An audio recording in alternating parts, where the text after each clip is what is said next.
Almost every old story about beings coming down from the sky is frustratingly vague about where it happened.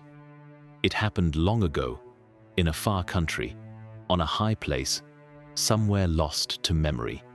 The Book of Enoch does not do that. The Book of Enoch gives you a name. It tells you, in plain terms, the exact mountain where 200 of them descended. And it tells you what they swore to each other when they got there. And the strange part, the part that should not be possible for a text this old to get right, is that the mountain is real. It is on the map. You can drive toward it. It is the source of a river you have heard of. It has a gate to the underworld carved into its foot. It is encircled by the ruins of more ancient temples than almost any other peak on Earth.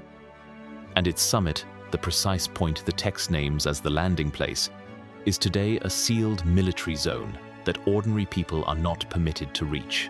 The mountain is called Hermon. And in this video, I am going to show you exactly what the Book of Enoch says happened there. Why the name of the mountain is itself a confession of the crime committed on it. And why everything that has been built up against that mountain across thousands of years, the temples, the underworld gate, the river, the modern fence line, behaves as though the people who built it all knew something the textbooks have stopped repeating. If you have ever heard the phrase "the fallen angels" and assumed it was pure metaphor, with no place attached and nothing to point to, you are about to find out that the oldest version of the story is far more specific than anyone told you. Start with what the text actually says, because people talk about the Book of Enoch constantly and quote it rarely. The relevant passage is in the oldest section, the part scholars call the Book of the Watchers, and it opens the whole drama. It describes a group of the angels, called the Watchers, who looked down on the daughters of men and desired them. Their leader is named Semjaza, sometimes written Shemihaza, and the text says they were 200 in number, and then it does the thing no other version does. It says they came down, and it names the spot. They descended in the days of Jared, an ancestor of Enoch, onto the summit of Mount Hermon. Not a region, not a vague highland, the summit of a named mountain that still carries that name today. And then comes the detail that turns the place name into evidence. The text says that when the 200 reached the top of the mountain, they were afraid, because what they were about to do was forbidden, and they knew it. So they bound themselves to one another with a mutual oath, a curse, swearing that they would all go through with it together, so that no one could later back out and blame the rest. They made themselves accomplices on purpose. And the text says, the mountain was called Hermon because of that oath, because they swore upon it and bound themselves with a curse upon it. In the Hebrew, the word for the ban, the curse, the thing devoted to destruction, is Hiram. The name Hermon and the word for the binding curse share the same root. The Book of Enoch is telling you that the mountain is named after the crime, that the act of the fallen ones is embedded in the word we still use for the peak. The mountain confesses every time you say its name. And it is not the only name in the passage doing that. The text is careful to say the descent happened in the days of Jared, the father of Enoch. The name Jared in Hebrew comes from the root that means to go down, to descend. The ancestor in whose lifetime the Watchers came down is named, in the original language, Descent, so the moment is double-sealed. The era is named for the act, the descent, and the place is named for the oath, the binding curse. Two clues, encoded in two names, pointing at the same event. Either the people who shaped this text were extraordinary literary craftsmen, building a puzzle out of etymology, or the names attached themselves to the memory, the way names sometimes do, around an event real enough to leave a mark on the language. Now, here is the part that separates this from a campfire story, because the easy reaction is that the Book of Enoch is some medieval invention, a late forgery dressed up as ancient. It is not, and we can prove it. Among the Dead Sea Scrolls, the library of texts hidden in caves above the Dead Sea and discovered in the 1940s. There are fragments of the Book of Enoch in its original Aramaic, copies that date to centuries before the time of Christ. The Watcher's story, the descent on Hermon, the oath, all of it was already old and already central to Jewish religious thought before the Roman Empire existed. And it was not fringe. The Book of Enoch was among the most copied texts in that entire library, sitting alongside the books that became the Hebrew Bible. The people who hid those scrolls treated Enoch as scripture. It goes further than that. The Book of Enoch is quoted directly in the New Testament. In the short letter of Jude, near the very end of the Christian Bible, the author quotes Enoch by name, citing his prophecy almost word for word. So the text that names Mount Hermon as the landing site of the Watchers was not only scripture to the community at the Dead Sea, it was familiar and authoritative enough that a writer of the New Testament could quote it and expect his readers to know it. This is not a lost oddity. It was, for a long stretch of antiquity, a central book. The question of how it stopped being central is its own story, and we will get to who benefited from that. So hold the text in mind and look at the actual mountain, because the geography is where this stops feeling like coincidence. Mount Hermon is the highest peak in the region, rising to nearly 2,800 meters on what is now the border between Syria and Lebanon, with its southern slopes overlooking the territory Israel controls. Snow sits on it most of the year, which is unusual for that part of the world, and that snow is the reason for the first strange fact. The meltwater from Mount Hermon is the principal source of the Jordan River, the river that runs through the entire story of the Bible, the river of the crossing into the Promised Land, the river of baptism, the central waterway of the whole tradition, begins as snowmelt on the slopes of the one mountain. The Book of Enoch names as the place where the corruption of the world began. The story of the people flows downhill, quite literally, from the mountain of the descent. Now go to the base of that mountain, to a place the ancients called Panias, today Banias, where one of the springs that feeds the Jordan emerges from a great cave in the cliff. In antiquity, that cave was sacred to the god Pan, and it was regarded as something more than a shrine. It was considered an entrance to the underworld, a mouth into the realm of the dead, and worshippers threw offerings into the deep spring inside it. The Greeks and Romans called the wider site by names that marked it as a doorway to the lower world. This is the place the Romans renamed Caesarea Philippi. And it is the exact spot where, in the Gospels, Jesus stands with his disciples and speaks the line about the gates of hell, declaring that the gates of the underworld will not prevail. He says it there, at the foot of Mount Hermon, in front of the cave that everyone present understood to be a literal gate to the underworld. The mountain of the descent has, carved into its base, a doorway the ancient world treated as the entrance to hell. And the most famous statement about the gates of hell in all of Scripture was spoken standing in front of it. And then look at what was built on and around the mountain itself. At the very summit of Mount Hermon sit the ruins of a temple called Qasr Antar, and it holds a record that is almost never mentioned. It is the highest temple of the ancient world, a sacred structure raised at the top of the peak, and it carries an inscription warning that the site was holy and forbidden, that those who entered did so under a binding command.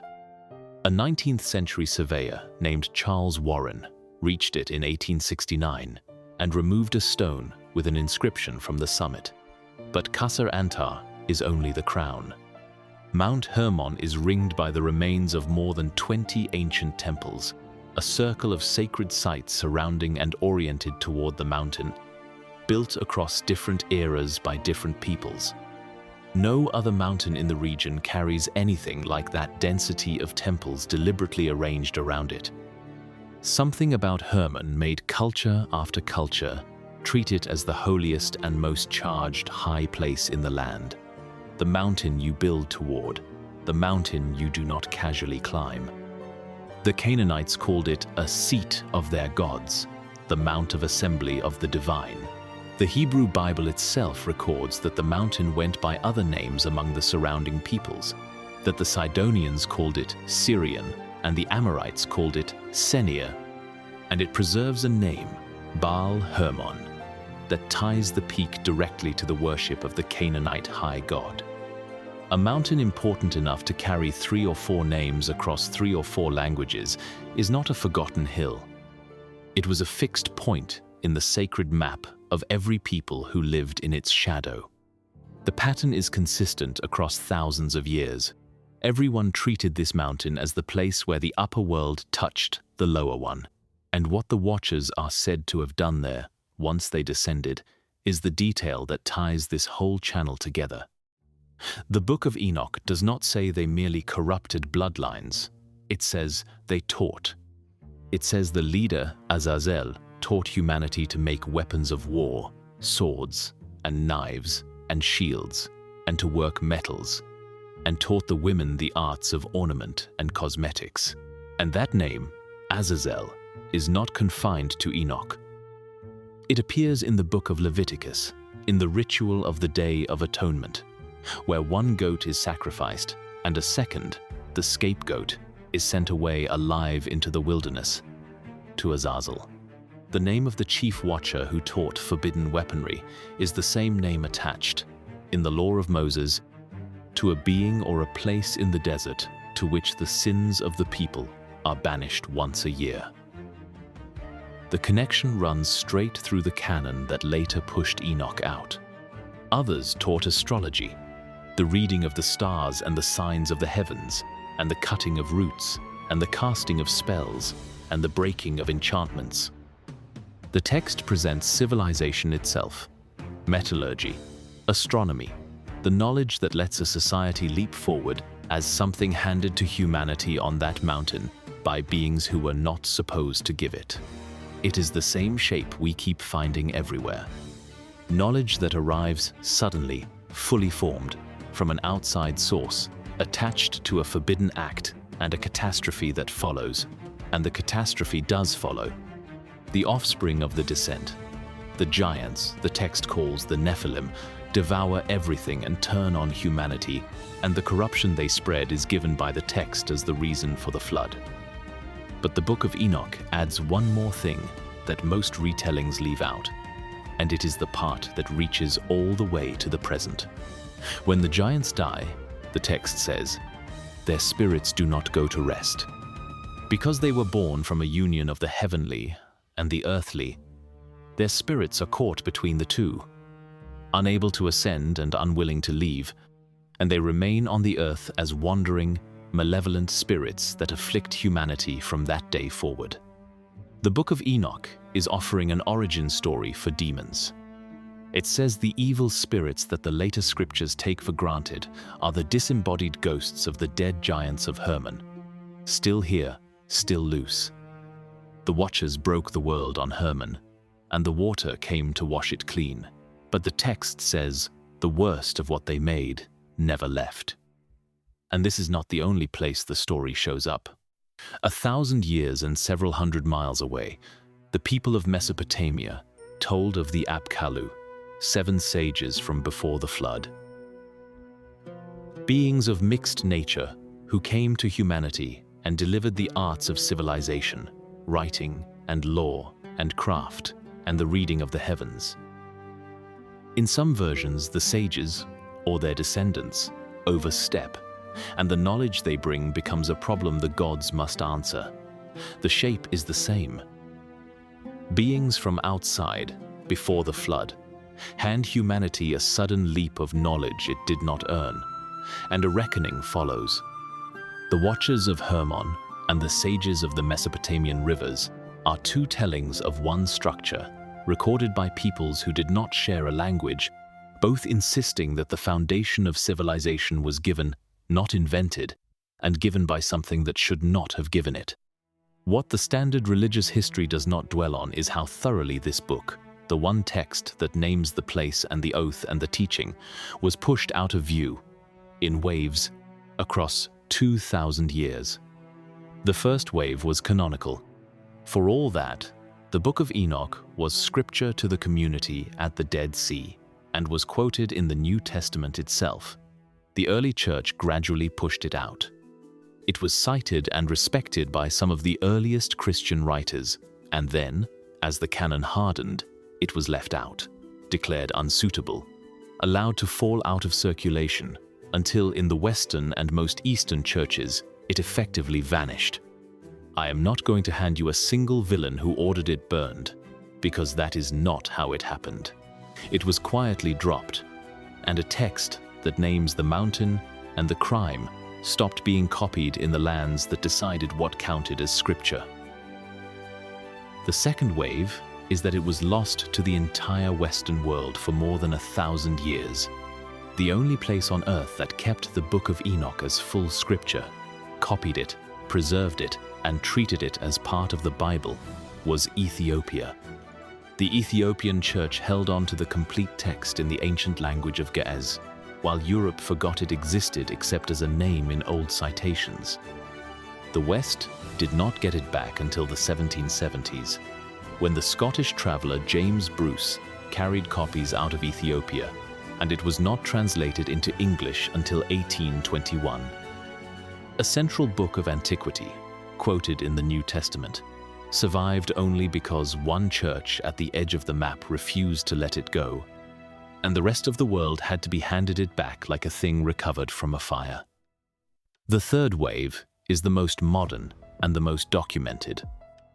When the Dead Sea Scrolls were discovered in the 1940s and 50s, the Aramaic Enoch fragments among them, access to the unpublished scrolls was placed in the hands of a very small team, and that team held it for decades.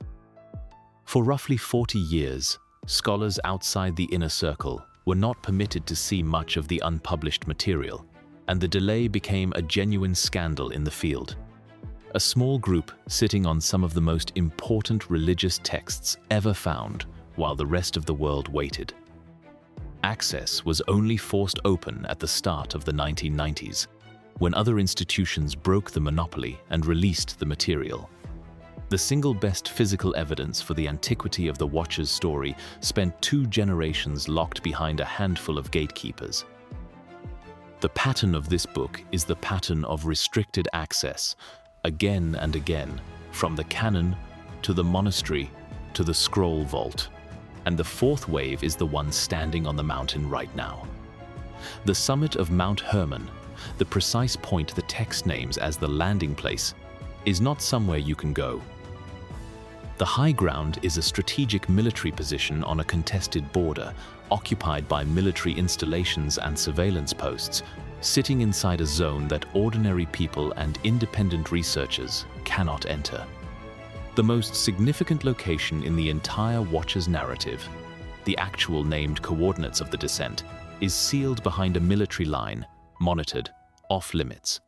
You can read the text that names the place. You cannot reach the place. The one peak that the oldest account of the fallen ones points to directly is the one peak you are not allowed to climb.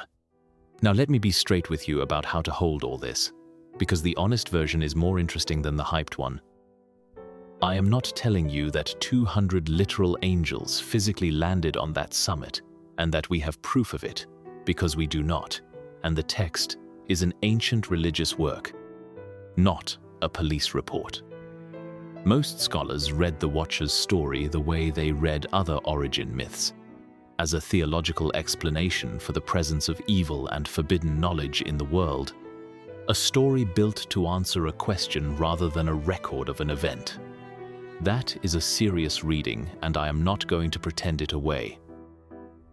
The teaching of metallurgy and astrology by fallen beings can be understood as a way of saying that some human knowledge felt dangerous and unearned, and the giants can be understood as a symbol rather than a population. But notice what does not dissolve under that reading. The mountain is real. The name really does carry the root of the binding oath the text describes. The river that runs through the whole tradition really does begin on its slopes. The cave at its foot really was treated as a gate to the underworld, and the gates of hell really were invoked there. The ring of temples really does encircle it, built by people who treated it as the most charged, sacred place in the land, long before and long after the Book of Enoch was written. The text really is far older than the skeptics once claimed, confirmed in pre-Christian Aramaic. It really was quoted in the New Testament, really was pushed out of the canon, really did survive only in Ethiopia, and the proof of its antiquity really was held under lock for 40 years.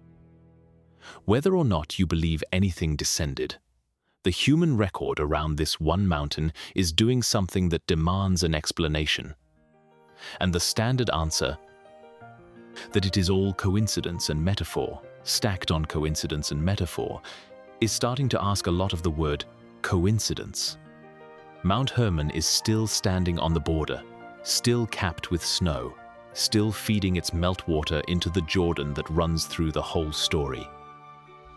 The cave at its base is still there, still pouring out its spring, still the place where the gates of hell were named. The temples still ring the slopes, more than 20 of them, still oriented toward the peak. Nobody can fully explain. The Book of Enoch is still in the Ethiopian Bible, still naming the summit and the oath, still telling you the mountain is called what it is because of what was sworn on it. The Aramaic fragments are still in their cases, proof that the story is older than the empires that buried it. And the summit itself, the named landing place, the top of the mountain of the descent, is still sealed behind a military line, watched, fenced, and closed. 3,000 years after a text that the world keeps trying to forget told us exactly what came down there and exactly where to look. If this gave you a new way to hear that story, do me a favor and hit the like button, because it tells YouTube that people want this read carefully. Text and place and history in the same frame. And that is what carries it to the next person, who always assumed the fallen angels were just a figure of speech. Subscribe if you want to keep going, because the Book of Enoch names more than one place, and every one of them is stranger than the last. And if you are not done yet, there is another one already waiting on your screen right now. Go ahead and start it.